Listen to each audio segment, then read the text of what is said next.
Seguimos aquí en Modo País y vamos a hablar de un tema que nos preocupa a todos y a todas y que tiene que ver con el aumento de la incidencia del cáncer de pulmón en las mujeres en nuestro país, lo que nos preocupa mucho, pues si bien nuestro país ha tenido una interesante política de abandono del tabaco y de legislación al respecto, los resultados de estas políticas los vamos a ver mucho más adelante, pero preocupa ver qué está pasando en la población femenina respecto a el cáncer de pulmón, que podría incluso estar superando el cáncer de mama o el cáncer de útero. Vamos a estar hablando ahora con Robinson Rodríguez, él es director del Instituto Nacional del Cáncer y presidente de la Comisión Honoraria de Lucha contra el Cáncer. Bienvenido, buenos días. Buenos días, un gusto estar acá en tu programa y con eso llegar a una audiencia importante. Muchas gracias, porque aparte lo que queremos con Modo País es poder llegar a cada rincón de nuestro país donde este tipo de situación ocurre y el Instituto Nacional del Cáncer es receptor de pacientes de todo el país. Doctor, cuéntenos primero que nada para conocer cuál es esta realidad, cómo son los números hoy en nuestro país. Bueno, el cáncer es una patología muy importante en incidencia y mortalidad en el Uruguay, de hecho es la segunda causa de muerte, luego las enfermedades cardiovasculares, pero en aquellas personas menores de 70 años ocupa el primer lugar en mortalidad junto a otros 48 países. Y en lo que hace al cáncer de pulmón, si bien ha venido disminuyendo en el hombre de los años 90, en forma sostenida, incidencia y mortalidad, aún fallecen 1000 hombres por año, y en lo que hace a la mujer, se diagnostican casi 450 casos de cáncer en la mujer de pulmón por año, y están falleciendo 380 mujeres, es decir, 3 veces más de las que fallecen por cáncer de cuello de útero. Claro.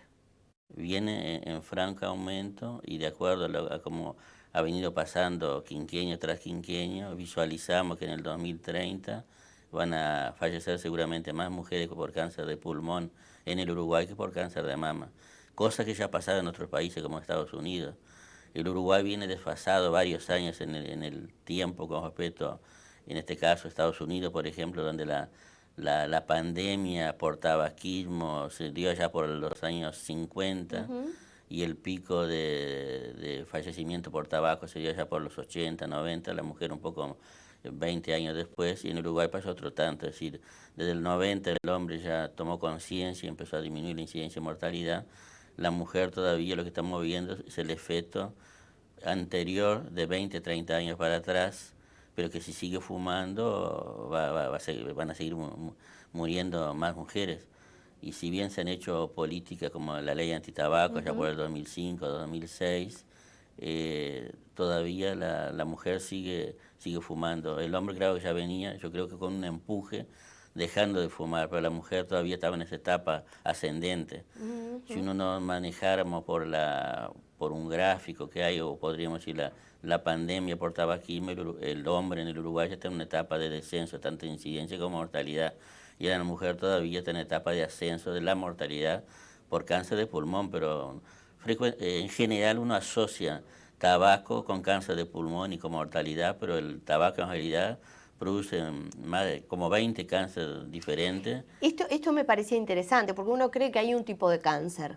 Hay 20 tipos de cáncer, aproximadamente. Efectivamente, cada vez más, desde el punto de vista oncológico, sabemos más de cada tipo de cáncer. Por ejemplo, la mujer, que es el cáncer más común en la mujer uruguaya, con 2000 casos por año, no es un tipo de cáncer. Hay varios subtipos y de acuerdo a ello la agresión y el tratamiento. En lo que hace al cáncer de pulmón también hay varios subtipos, incluso cada vez tenemos más conocimiento de tipo molecular, que hace que algunos se beneficien de determinados tratamientos personalizados.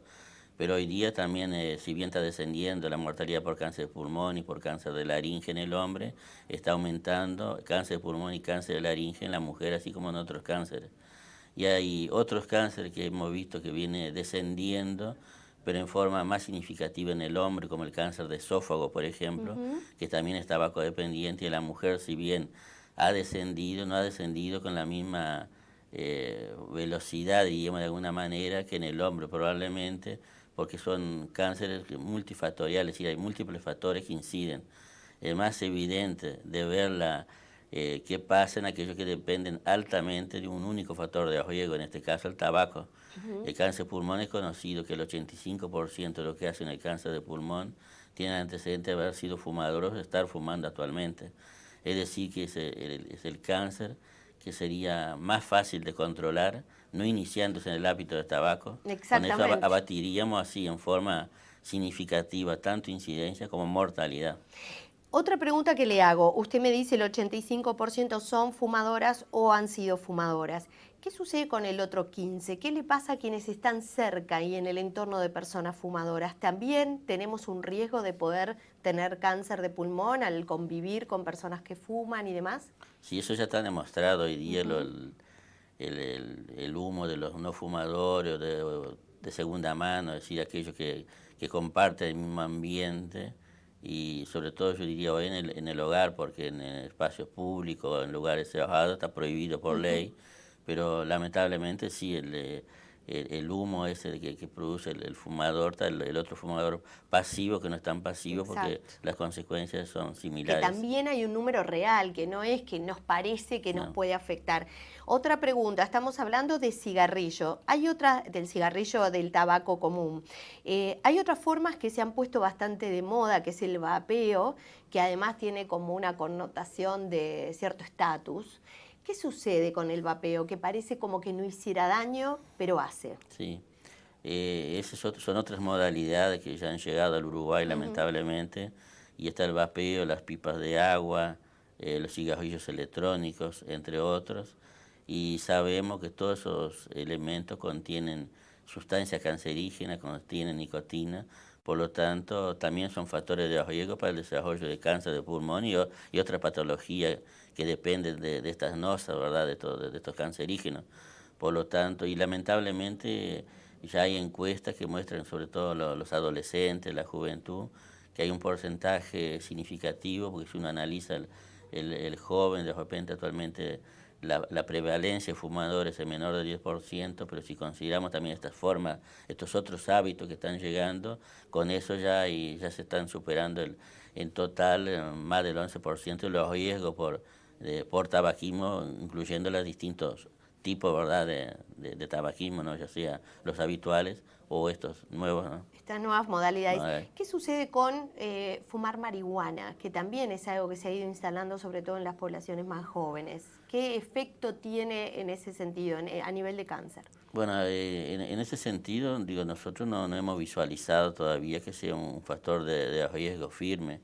Quizás puede pasar también que los que fuman marihuana tengan otros factores de riesgo, entonces va a ser más difícil hacer una demostración. Lo que quiero decir con eso, por ejemplo, es lo que se llama el factor atribuible a una nosa. Si yo tengo un tumor que es alta dependiente de un único factor, es más fácil, si yo lo saco, demostrar, o a ver si yo lo introduzco, ver después los riesgos y ver la enfermedad. Pero si son distintos factores que pueden incidir, es más difícil en forma poblacional hacer una demostración de eso. Exacto. Y después, lo que me pregunto es, a veces nosotros vemos el cáncer y hasta que lo tenemos muy cerquita no nos damos cuenta todo lo que implica, aún cuando haya una sobrevivencia, todo lo que implicó el tratamiento, ¿verdad? Cuéntenos un poquito cómo es ese proceso cuando, bueno, alguien tiene un tumor maligno, cuando hay que abordar el cáncer y cuánto se le afecta a la persona, cómo es la vida de una persona que tiene que pasar por un proceso de atención respecto al cáncer, ¿verdad? Que se está haciendo un tratamiento con radiación, con quimioterapia. ¿Cómo es? Digo, es muy variable, ¿verdad? Porque en realidad no existe un único cáncer, existen Ujú. múltiples subtipos tumorales. De hecho, en el Uruguay los cánceres más frecuentes en el hombre son cáncer de próstata, cáncer de pulmón y cáncer colorectal. Y en la mujer es el cáncer de mama, el cáncer colorectal y cáncer de pulmón, pero como decimos, el pulmón ya segundo Mm. lugar en mortalidad, superando el cáncer colorectal. Y es variable, depende de los tratamientos. Digo, que cada vez más uno cuenta con, no solo con drogas, que depende son más modernas, pero también con medicamentos para que no tengan vómitos, entre otros.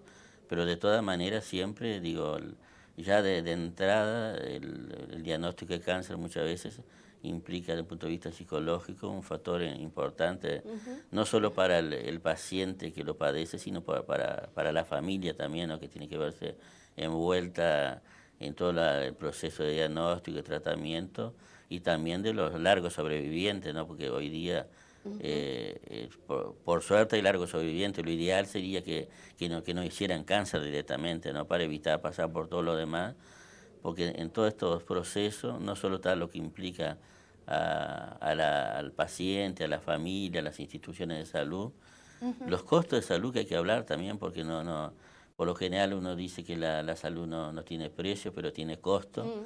Y de hecho hoy día contamos con el Fondo Nacional de Recursos, que se creó allá por el año 80 y que en los últimos años ha ido incorporando no solo tecnología, sino medicamentos de alto precio.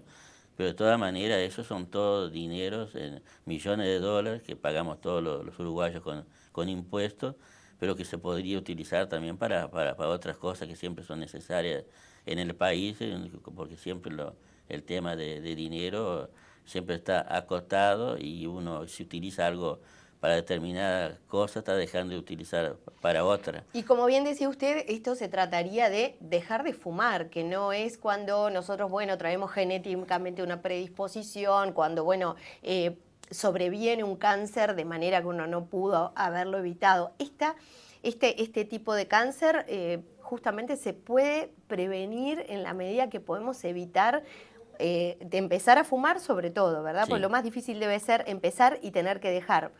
Pero bueno, si ya estamos en el proceso de que, bueno, empezamos a fumar o en la familia se fuma alrededor, vale la pena ese trabajo de el esfuerzo que implica dejar de fumar, ¿verdad? Sin lugar a dudas, digo, en general las instituciones de salud tienen sus policlínicas de cese del tabaquismo, y el Fondo Nacional de Recursos en este sentido también trabaja muy bien.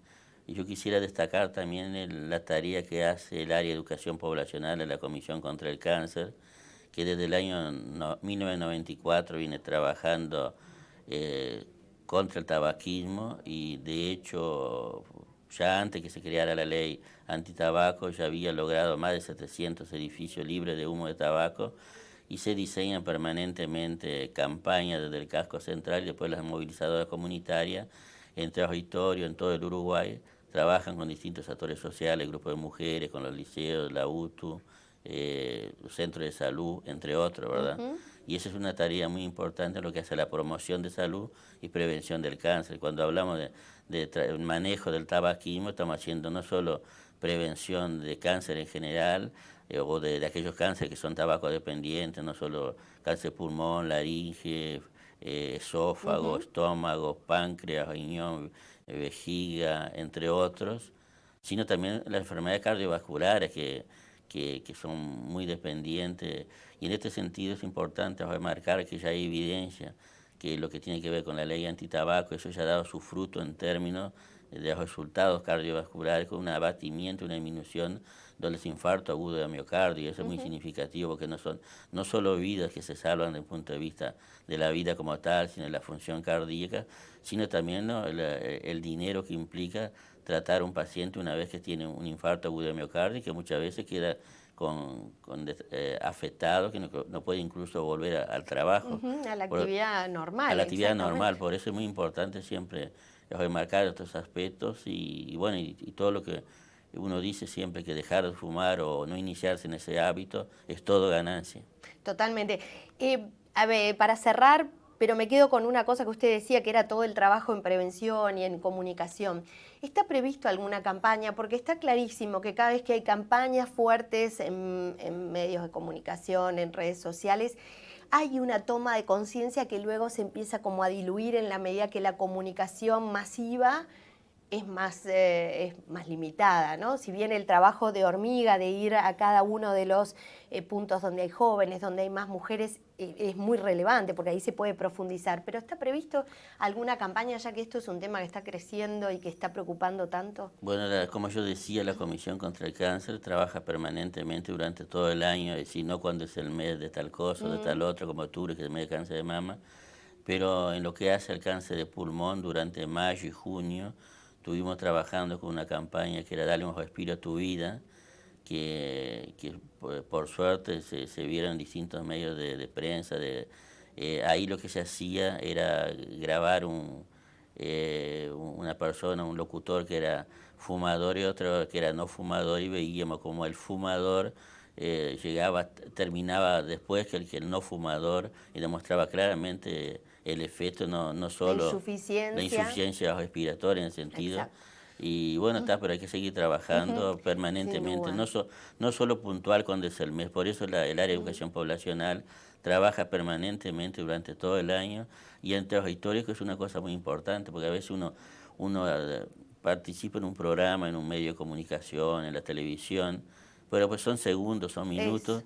El tema es estar requiere algo de permanencia, permanentemente, ¿verdad? y por eso nosotros de la comisión estamos trabajando en distintos cánceres prevenibles en todo el Uruguay, y pensamos que eso debe ser de darle continuidad a todas estas cosas. Totalmente, quienes de alguna forma también crean que pueden multiplicar ese mensaje porque en la empresa lo quieren promocionar, o en su centro educativo, sea público, sea privado, o en una organización cualquiera, es importante saber que se pueden comunicar con la comisión y de lucha contra el cáncer, comisión honoraria, y también desde allí quizá ustedes los pueden ayudar a promover esto, porque cada uno podemos ir dando nuestra pequeña contribución y a ver si entre todos logramos reducir esto, que además genera costos y genera un mercado que tampoco le hace bien a nada en nuestro país.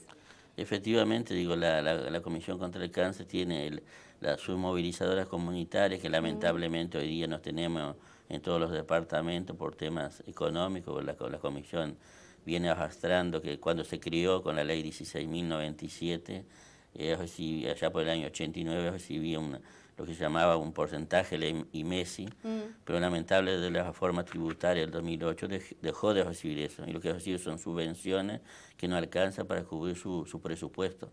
Entonces hay lugares que ya no tenemos movilizadores comunitarios. Eso no quiere decir que cuando haya actores interesados nosotros que se comuniquen para que por lo menos se pueda hacer alguna actividad de forma concreta, de forma ad hoc, más allá de que de pronto no existe el servicio de forma permanente. Y también en la medida que se muestra el interés, en general aparecen los apoyos. Muchas gracias, doctor Rodríguez, por haber estado aquí con nosotros. Pasaba por el living, por acá, por nuestro living de Modo País, el doctor Robinson Rodríguez, director nacional del Instituto Nacional del Cáncer. Ha sido un gusto compartir este momento acá con ustedes y con toda la audiencia en todo el país. Muchas gracias. Gracias a usted, y tomemos conciencia un poquito entre todos, capaz que hacemos un poquito de fuerza para ir disminuyendo este consumo que vemos que está dando datos que son muy preocupantes.